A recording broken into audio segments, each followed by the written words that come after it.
डक्का भी उठा के बनाना है क्या? हाँ हाँ दिखा सकते हैं। तो ये आपके पास जो इसकी संख्या है ये 300 के करीब है।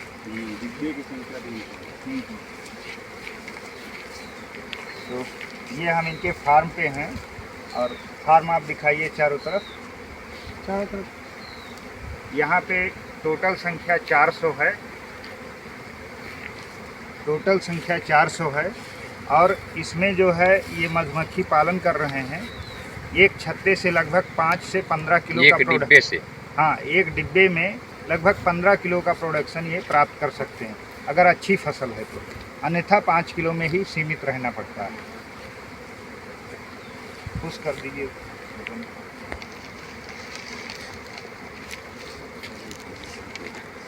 छत्ता उठा दो। नहीं नहीं नहीं निकालो, रहने दो।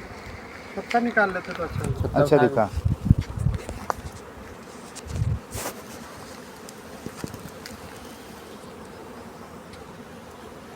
ये देखिए आप लोग किस तरीके से मधु अपना काम करती हैं और मधु को बनाती हैं। ये इसका प्रवेश द्वार होता है जहाँ से मधुमक्खियाँ अंदर जाती हैं और अपने मधु को जो है संचित करती हैं अपने छत्ते में।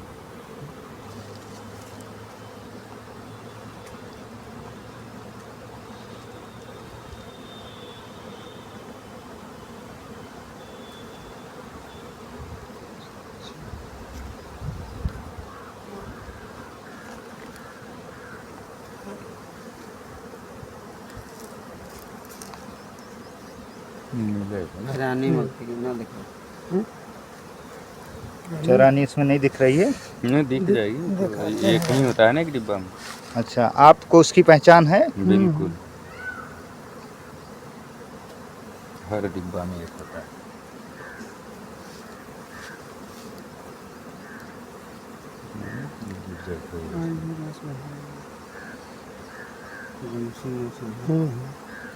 सामान्यतः आप कब करते हैं? ये इसका मौसम अगर सही रही तो 8 दिन 10 नहीं, अच्छा समय क्या है मधु निकालने का? कम से कम 10 दिन। अच्छा, 10 दिन। फसल बढ़िया है, अगर तो सीजन सही साथ दे रहा है तो 10 दिन में मधु जो है निकल सकता है। सकता। एक बॉक्स में एक रानी मधुमक्खी है ना? जरा फिर से हाथ रखिए इस पे। अच्छा, ये है रानी जो सबसे बड़ी है साइज में। मधु निकालने का सबसे अच्छा समय क्या होता है जब आपका तैयार हो जाता है मधु? 9 बजे से 4 बजे तक। 9 बजे से 4 बजे तक लोग खरीद। आज हमारे मित्र हैं एक जो सहारनपुर से हैं, जरा अपना परिचय अपनी ही भाषा में हमें परिचित कराएं कि आप कहाँ के निवासी हैं और इस मधु वाले व्यवसाय में कितने वर्षों से आप काम कर रहे हैं? जी, मैं सुशील कुमार सैनी जी, जिला सहारनपुर का रहने वाला हूँ और मुझे इस व्यवसाय में मैं 1997 से इस काम को मैं कर रहा हूँ। तो अभी जो मधु पालन में आपको इतने वर्ष हो गए काम करते हुए 1997 से जी, तो जो पहले का मधु पालन था वो अच्छा था कि आज की स्थिति में आज अच्छा है?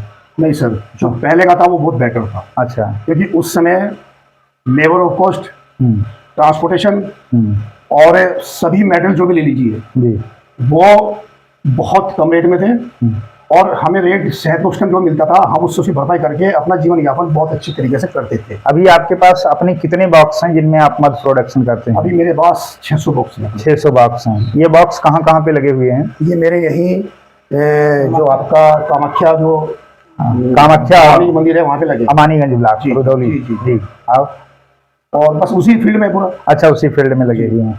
तो ये मधु पालन जो है वैसे तो बहुत रेयर केस में लोग इसको शुरू करते हैं जी। आपके अंदर ऐसी कहाँ से धारणा मिली कि हम मधु पालन करेंगे और वो भी उसमें आप आधी उम्र गुजार चुके हैं मधु पालन में? जी सर, ये काम की शुरुआत जो हमारी यूपी में डिस्ट्रिक्ट सहारनपुर से स्टार्ट हुई है। एक हमारे मित्र हैं, वैसे तो हमसे जूनियर थे वो, जी जी, उन्होंने 97 में वो इस काम के अंदर आए।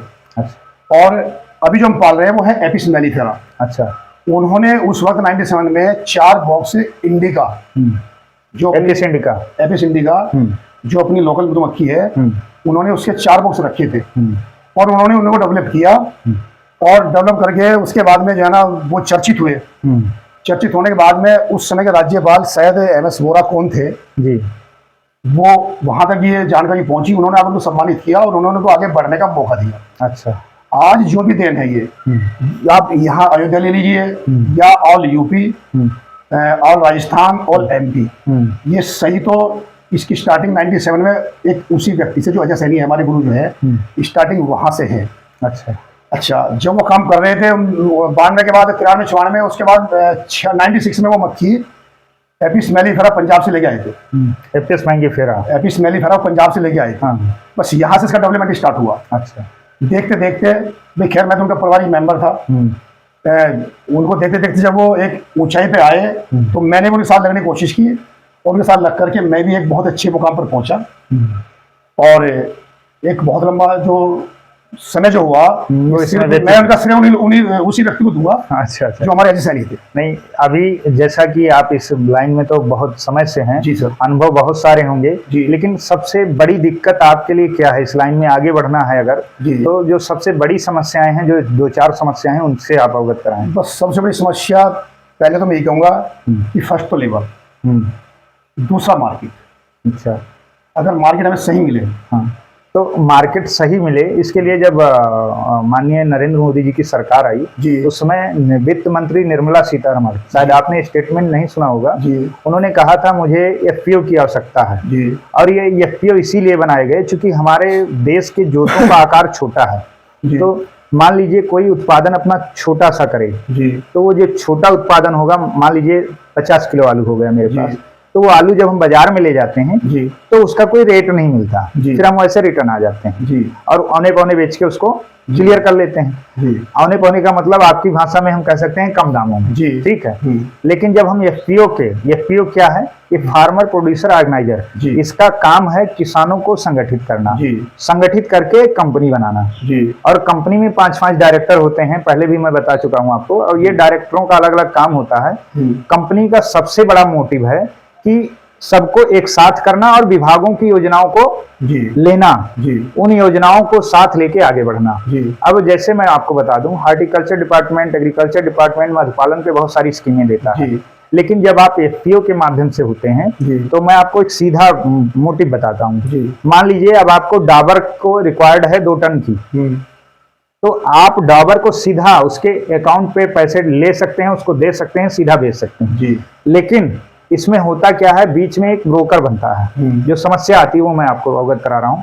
तो वो ब्रोकर पूरे प्रदेश से खरीदता है माल और एक उचित रेट में कंपनी को बेचता है। समस्या यहाँ भी आती है कि कंपनियां बहुत सारा एडल्ट्रेशन करती हैं, मिलावट करती हैं। जैसा कि आप ही बता रहे थे कि 1 ग्राम में 50,000 पॉलन कण होने चाहिए, लेकिन वर्तमान के मधु में 1 ग्राम में 5,000 से भी कम बाजार में उपलब्ध है। तो इसका मतलब शहद की क्वालिटी जो है वो बिल्कुल 10 गुना कम करके तब बाजार परोस रहा है हमें, और वो भी रेट 800-700 रुपए किलो लेता है। यानी बहुत उसकी क्वालिटी 10 गुना कम करके और उसके रेट को जो है हाई कर दिया जाता है। तो सेल्स के फंडे होते हैं, उनको अपना के वो एडवर्टाइजिंग और दुनिया भर के माध्यमों से उसका लाभ उठाती हैं कंपनियां। तो मेरा कहने का आशय है, जब आप संगठित होंगे, आप प्रदेश के किसानों को एकजुट करेंगे और एक बैनर तले होंगे, तो जब किसी कंपनी को आवश्यकता होगी तो रेट आप सुनिश्चित करेंगे, ना कि कंपनी सुनिश्चित करेगी। नंबर 2, जहां तक MSI है या FSSI है, ये सब अपने अपने कार्यों में लगी होती हैं। इनका काम होता है आपकी गुणवत्ता को जांचना, प्रमाणीकरण करना कि आपका प्रोडक्ट अच्छा है, वो ये सारी चीजें करती हैं। तो जब आप कंपनी एक्ट के तहत जब आप आते हैं हमारे यहाँ, तो आपका FSSI भी आपकी मदद करता है, MSMI से भी आप मदद ले सकते हैं, और बहुत सारे लाभ हैं जो गवर्नमेंट आपको एक प्लेटफॉर्म देती है, जहां आप सीधा कंपनी बना के, जैसे रिलायंस कंपनी आप सुनते हैं, तमाम बहुत बड़ी बड़ी कंपनियां हैं, उन कंपनियों से भी बड़ी आपकी कंपनी हो सकती है। वो तब बन सकती है जब एक अच्छा चार्टर्ड अकाउंटेंट आपकी कंपनी में हो, एक जिम्मेदार व्यक्ति हो, 5 डायरेक्टर अच्छे हों, काम करने लायक हों, जैसा आपका अनुभव है। अगर अनुभव और नई पीढ़ी को साथ और जो विभाग की योजनाएं हैं, इनका समावेश अगर एक साथ हो जाए, तो स्वाभाविक बात है कि इस लाइन में एक उड़ान फिक्स है। लेकिन आप निराश ना हो, मुझसे आप हमारी बात हो रही है आज आपकी, और मैं फिर दोबारा मिलूंगा तो आप हंसते हुए नजर आएंगे, ये मेरा दावा है। मैं ये नहीं कहता कि मैं इस श्रेणी का भगवान बनना चाहता हूँ, लेकिन ये दावा है कि अगर आप उन चैनलों के माध्यम से आगे बढ़ेंगे तो स्वाभाविक बात है कि जो अर्निंग आज आपकी है वो 2 गुना तक जा सकती है। इसलिए कि जब मध की क्वालिटी आपकी अच्छी है, मध का प्रोडक्शन आपका है, तो रेट आपको वाजिब मिलना चाहिए। इसके लिए कई हद तक हम ये कह सकते हैं कि आपके पास सेल के तरीके नहीं हैं अपने, आप इनको स्टोर करते हैं, अड़तियों को बेचते हैं, तो स्वाभाविक बात है अड़तिया आज नहीं पुरानी परंपरा से चला आया है। अड़तिया जब 5 रुपए किलो कोई माल लेता था तो 12-15 में बेचता था, यानी मेहनत तो बहुत कम करता था, खाली लेके बेचता था और 2 गुना लाभ उठाता था। आप मेहनत पूरी करते हो, लाभ उसका 10% भी नहीं पाते आप, तो ये दुर्भाग्य है। और आप FPO से जुड़ेंगे, आप इनका जो है आधार कार्ड, इनका पैन कार्ड, इनका मोबाइल नंबर और एक फोटो मतलब मोबाइल पे आप शेयर करेंगे, इनको भी हम उसमें समावेशित करेंगे अपने FPO में। और एक मीटिंग हम जल्द से जल्द, ज़्यादा से ज़्यादा हम 15 दिन के भीतर पूरे प्रदेश की ऑर्गेनाइज करेंगे और आपके आने जाने का भाड़ा हम वहन करेंगे, ठीक है। इस माध्यम से आप उस मीटिंग में पार्टिसिपेट होंगे। चूंकि आप मजबूर हैं, मैंने कई फार्मरों से बात किया, वो कहते थे हमें तेल का दाम मिले तो साहब आप आएंगे। हमने कहा ठीक है, अगर तेल का दाम चाहिए सब हम देंगे, लेकिन आप एक चैनल पे इकट्ठा हों और उसके बाद काम करें। वहां अपनी बातें आप रखिए, हम आपकी बात सुनेंगे और आपकी बात हम सुनेंगे, आप हमारी सुनिए, फिर उसके बाद काम शुरू करिए, ठीक है। काम तो आप कर ही रहे हैं, काम करिए, लेकिन इसमें तो तरीका आप बदलिए अगर आगे बढ़ना है तो। धन्यवाद। इसी के साथ दरअसल थोड़ा सा मैं जी मैं तो देना जवाब से जी। वैसे तो एक बीकीपर जो है ना, एक किसान भी आता है जी, बड़ी लगन से काम करता है, बड़ी लगन से मेहनत करता है, और मैं जो देख रहा हूँ 20-25 सालों के अपने अनुभव में जी, कि प्रकृति भी जो है ना हमारा साथ नहीं दे रही है। तो क्योंकि मैं जब 97 में मैंने काम स्टार्ट किया, उस समय पर बॉक्स मैंने खुद जो कलेक्शन किया है 100 किलो प्लस में किया है। अच्छा, 100 किलो प्लस में किया है। पर बॉक्स से 5 टीन 4 टीन की कलेक्शन मैं करता था। अच्छा, आज सबसे बड़ी जो समस्या है, जब से ये हाइब्रिड क्वालिटी के जो बीज आए हैं, हाइब्रिड क्वालिटियां, इसमें क्या है कि जो फ्लावरिंग होती है उसका टाइम पीरियड बहुत कम हो गया। कम पीरियड, सही है, ड्यूरेशन। पहले 97 में जो सूर्यमुखी आती थी सनफ्लावर, वो आज खिलना स्टार्ट होता, पर 1 महीने तक ये फुल बराबर चलता था। हाँ, सही है। और हमारी 5-5 क्रॉप है, हम सनफ्लावर से निकालते थे।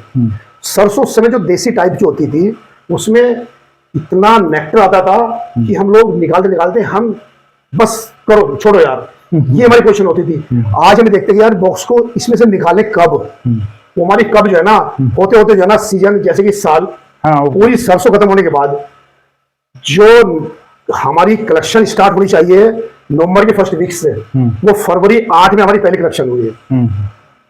इस बीच में लेबर खर्चे हमारे वही है, बिल्कुल कम नहीं हुए। हमारे अपने खर्चे वही है, फैमिली खर्चे, परिवार खर्चे वही है, और हमारी प्रोडक्शन नाम मात्र रही। और कुल मिलाकर के हम ऐसे भंवर में फंसे हैं, एक बीकीपर की समझ नहीं पाता कि क्या किया जाए। नहीं, प्रकृति तो धोखा दे रही है, आपने ये तो कह दिया कि प्रकृति धोखा दे रही है। दूसरी बात, थोड़ा सा मैं आपके माध्यम से एक जनता में संदेश देना चाहता हूँ जी, देसी जी। हाँ, वो जरूरी है कि एग्जाम्पल, मैंने अपने मित्र को एक बोतल शहद गिफ्ट दिया। वो जमना तो स्वाभाविक, क्योंकि भाई शहद में कुछ तो जमेगा। वो घर ले गया, 8 दिन बाद बोला कि यार ये नकली शहद देने का यार कम से कम जाना तुझे नहीं मिला गया। अरे जब नकली तो मुझे ना देते। मुझे सुन के बड़ा दर्द हुआ, यानी मैंने ईमानदार को दली दिया। इसका मतलब मेरा कहने का ये है कि हमें आज आम जनता को यह समझाने की कोशिश जरूरत है कि जमा हुआ शहद कभी खराब नहीं होता। जो शहद जमता है उसकी शहद गुणवत्ता और असली उसकी पहचान यही होती है, केवल वही होता है। जो शहद बिल्कुल नहीं जमेगा ना, उस शहद पे अगर कोई विश्वास करे वो गलत है। और हमारी जो इस देश की जो ज्यादातर मेंटलिटी क्या है कि शायद जम के खराबी, अगर ये लिक्विड है तो बहुत अच्छा है, जबकि वो अच्छा नहीं है। मिलावट वो 80% मिलावट है, 80% वो शहद नहीं है। जमा हुआ शहद ही असली शहद होता है। जमे हुए शहद को ही अपनाए और उसी को खाए। चलिए बहुत बस यही तक मैं ठीक है, बहुत बहुत धन्यवाद। जैसा कि आपका कहना है कि हमारी जो जनता है जी। या हमारे जो इसको मध को खाने वाले लोग जी। हैं, उनको मध की पहचान नहीं है। जी। और मध की सबसे अच्छी पहचान है, अगर मध जमे जी। तो आप समझिए सही मध है। अगर बॉटल में मध नहीं जम रहा है जी। तो इसका मतलब कहीं ना कहीं उसमें फॉल्ट है। आप इस बात से पहचान सकते हैं। और ये बहुत बारीक वाली चीजें हैं जो लोग इसको वांच नहीं करते। एक चीज और की, एक बोतल में शहद है, उसमें ऐसा भी हो सकता है कि आधा जम के आधा लिक्विड है। वो सिर्फ 2 फ्लेवर की मिलावट है। जैसे कि यूकेलिप्टस है, अगर प्योर यूकेलिप्टस इसमें कोई मिश्रण किसी फूल का ना हो, वो नहीं जमेगा। नहीं जमेगा। और उसमें जरा भी सरसों मिक्स हो गया वो उतना नीचे बैठ जाएगा, उतना नीचे बैठ तो उसको भी कोई नकली ना माने। चलिए बहुत अच्छी बात है। एक और प्रश्न उठ रहा था जी। कि जैसे ये सारी चीजें आपने बड़े अच्छे से बताई, जी। लेकिन अगर ये प्रोडक्शन आपका कितने समय तक कूल डाउन कर सकते हैं? जैसे मान लीजिए आपने अभी तैयार कर लिया माल को, जी। कितने समय तक आप स्टोर करके रख सकते हैं? देखिए आजकल जो हमारी बाल्टी जो आ रही है फूड ग्रेड है, अच्छा। इसमें शहद रखने के बाद 1 साल तक रखे, इसमें कोई डिफेक्ट नहीं होता। आज से पहले जो टीन भरते थे उसमें कहीं लेड की दिक्कत आती थी, कहीं उसमें ऑयल की दिक्कत आती थी, उसमें कुछ परेशानी होती थी। पर जब से फूड ग्रेड बाल्टी आई, इसमें आप जो है 2 साल रखिए, इसमें कोई दिक्कत नहीं है। हाँ, एक प्रश्न के उत्तर जो अभी आपने कहा था, प्रकृति से हम खिलवाड़ जो है प्रकृति हमसे रूठी है जी। तो रूठने के 2-3 कारण हैं। जी। हमने प्रकृति के साथ भी बड़ा सौतीला व्यवहार किया है। जी। हम प्रकृति को ही देवता मानते थे। जी। और जब हम पैदा होते हैं और जब तक हम जीते हैं जी। तब तक प्रकृति से ही खिलवाड़ करते जी, हैं। जी। तो जब आप प्रकृति का पूर्णता दोहन कर रहे हैं जी। तो कहीं ना कहीं प्रकृति हमसे वो जवाब मांगती है।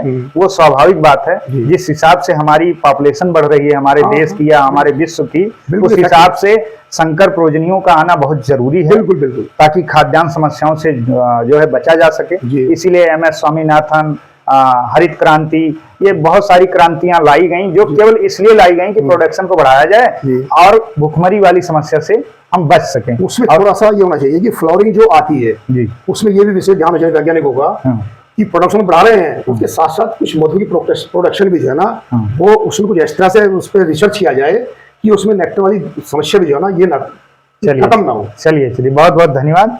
इसी के साथ राम राम।